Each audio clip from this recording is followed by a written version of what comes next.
Alhamdulillahilladzi arsala rasulahu bil huda wa dinil haqq liyudhhirahu ala dini kulli walau karihal kafirun walau karihal musyrikun. Asyhadu an la ilaha illallah wahdahu la syarika lah wa asyhadu anna Muhammadan abduhu wa rasuluh. Allahumma salli ala sayyidina Muhammadin wa ala alihi wa sahbihi ajma'in.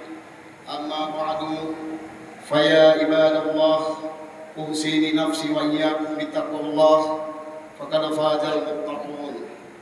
Wa qala ta'ala, ya ayyuhallazina amanu taqullaha haqqa tuqatih wa la tamutunna illa wa antum muslimun. Ma'asyiral muslimin rahimakumullah. Hadirin jamaah salat Jumat yang insyaallah selalu berada dalam naungan rahmat dan hidayah Allah Subhanahu wa taala.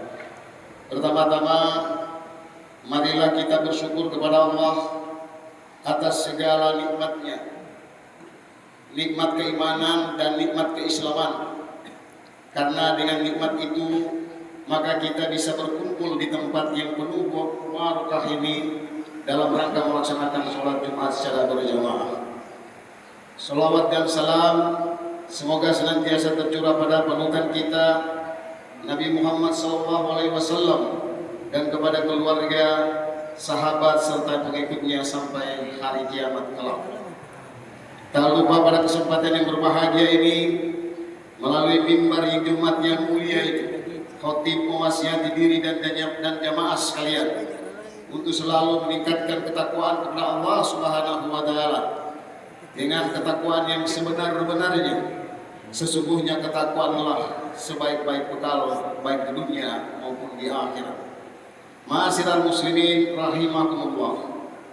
Adapun judul khutbah Jumat kita kali ini adalah tempat permata dalam diri manusia dan yang membinasakannya. Manusia adalah makhluk Allah yang diciptakan dalam bentuk terbaik. Manusia diciptakan dengan bentuk fisik yang indah, juga diberi perangkat lunak yang seperti akal, rasa dan karsa. Manusia berbeda dari makhluk Allah lainnya.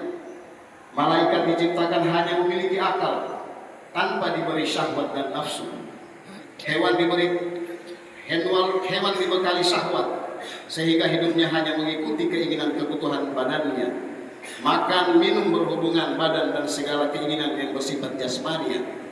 Sementara setan diciptakan hanya dengan bekal nafsu sehingga sepanjang hidupnya selalu ingkar akan nikmat Allah. Manusia sebagaimana disebutkan dalam surat At-Tin ayat 4 diciptakan dalam bentuk yang sebaik-baiknya. Laqad khalaqnal insana fi ahsani taqwim. Sesungguhnya kami telah menciptakan manusia dalam bentuk yang sebaik-baiknya. Manusia diciptakan dengan segala sesuatu yang dikaruniakan kepada malaikat, hewan dan setan, yakni berupa akal pikiran, syahwat dan hawa nafsu. Oleh karena itu, kehidupan umat manusia lebih dinamis karena manusia berjuang dalam tarikat antara ketiganya. Manusia bisa menjadi seperti malaikat, hanya tunduk patuh pada Allah. Bisa seperti hewan, hanya mementingkan keinginan jasmaninya, ataupun bisa seperti syaitan, hanya mengumbar hawa nafsu. Sebagai makhluk ciptaan dalam bentuk terbaik, manusia dikarunia 4 hal sebagai permata dirinya. 4 permata ini disebutkan Rasulullah dalam hadis sebagaimana dikutip oleh Ihya Ulumuddin.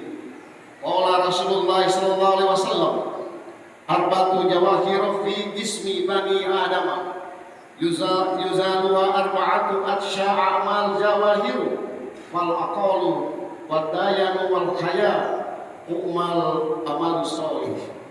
Rasulullah sallallahu alaihi wasallam bersabda, ada 4 permata dalam tubuh manusia yang dapat hilang karena 4 hal.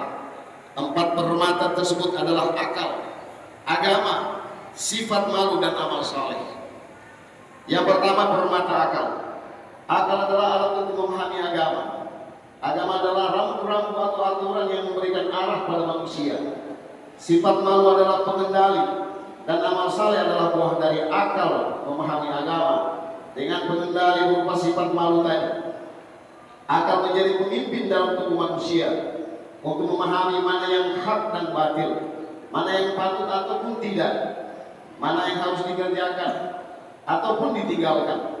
Ibnu Hajar al-Asqalani dalam kitabnya Nasahilul Ibad mendefinisikan akal sebagai permata rohani ciptaan Allah yang berada dalam jasad manusia untuk mengetahui sesuatu yang hak dan batil.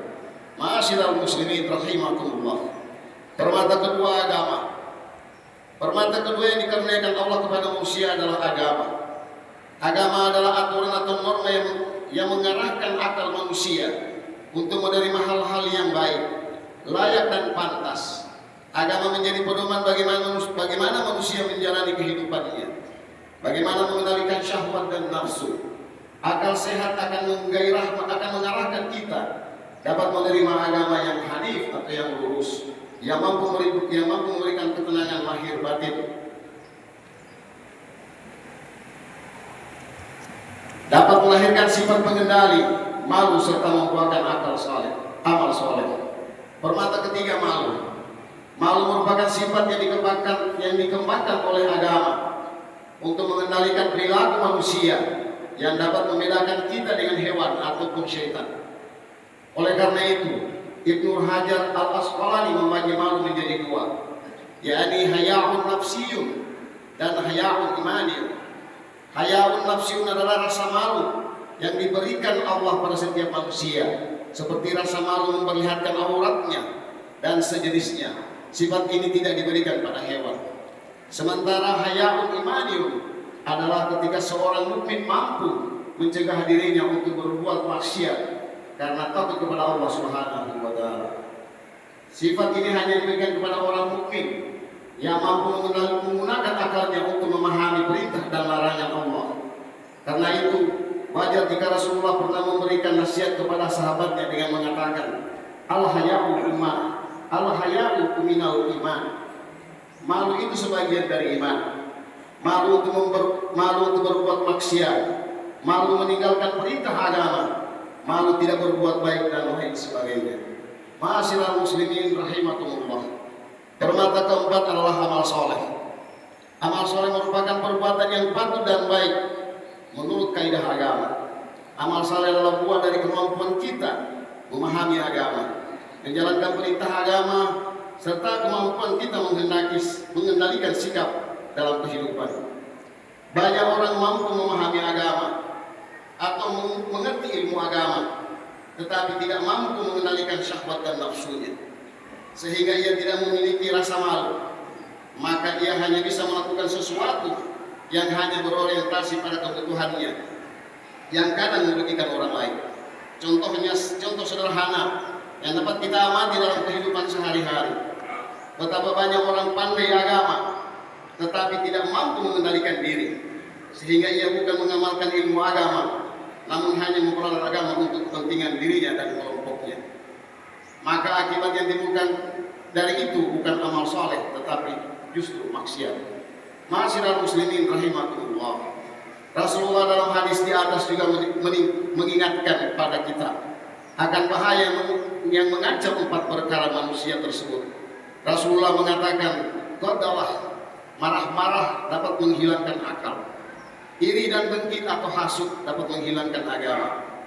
Serakah atau tamak dapat menghilangkan sifat malu, dan menggunjing atau ghibah dapat menghilangkan amal soleh. Ma'asyiral muslimin rahimakumullah. Semoga kita dapat mengoptimalkan permata yang ada dalam hidup kita untuk menjadi insan pilihan dan masuk dalam kategori aqil atau orang-orang yang memiliki ketakwaan. Barakallahu li wa lakum fil Qur'anil azim. Nafani wa iyyakum bima fihi minal ayati wa dzikril hakim. Wa taqabbal minni wa minkum tilawatahu innahu huwas samiul alim. Aqulu qawli hadza astaghfirullah li wa lakum wa lisairil muslimina wal muslimat wal mu'minina wal mu'minat fastaghfiruhu innahu